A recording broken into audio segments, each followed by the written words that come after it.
le Musée d'art et d'histoire de Meudon présente une toute nouvelle exposition. En préparation depuis bientôt 1 an, elle est consacrée au peintre Frank Box, un artiste un peu à part, en marge de l'impressionnisme de la fin 19e, début 20e siècle. Pour le résumer, du coup, c'est vraiment un travail sur les couleurs, sur ces couleurs assez sourdes, hein, les gris du ciel, les gris de la mer. On n'est pas dans des palettes comme ça, très, très, très flashy, qu'il peut avoir un peu par la suite. Mais vraiment cette maîtrise de subtilité chromatique très belle. Une petite centaine d'œuvres sont exposées au musée. Des tableaux, mais surtout de nombreux dessins et fonds graphiques témoignent de ce peintre très prolifique. On parle vraiment de plusieurs milliers, dizaines de milliers, je pense, avec les aquarelles d'œuvres. Et les thématiques reviennent beaucoup. Des toits, des moulins, des scènes de Paris, mais aussi un environnement évocateur de la ville de Meudon, où l'artiste posera, les 3 dernières années de sa vie, ses peintures sur la toile. Frank Box habitait au Bas-Meudon entre 1923 et 1926 dans un bel atelier qui dominait la Seine. Et on voit dans toutes ces peintures que c'est un peintre de l'eau, un peintre du ciel, et c'est pas étonnant qu'il soit installé ici. Le musée devient ainsi dépositaire du fonds d'atelier donné par la fille de l'artiste.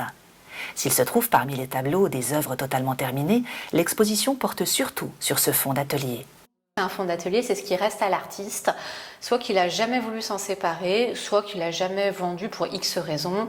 Et parmi ces raisons, il y a des toiles en mauvais état, des mauvaises préparations. Des œuvres qu'il a donc fallu restaurer avant de les offrir au regard du public.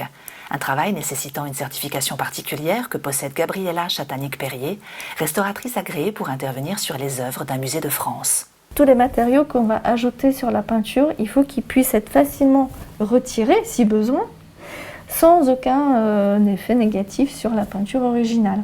Alors là, c'était une œuvre qui était très sale et recouverte d'un vernis jaune. Ici, il y avait des petits trous.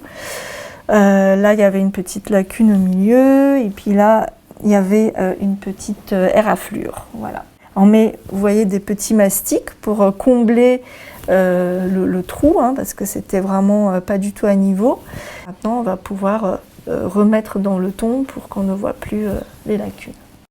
On voit que ça reste un tableau qui n'est peut-être pas terminé, mais c'est quand même une belle œuvre. Et d'avoir enlevé son vernis très très jaune, tout de suite, ça lui donne l'éclat. Un éclat que le public aura le loisir de pouvoir admirer du 30 août jusqu'au 6 mars 2022. Une exposition gratuite et de longue durée qui permettra également de flâner dans les jardins pour découvrir ou redécouvrir les autres œuvres que recèle le musée.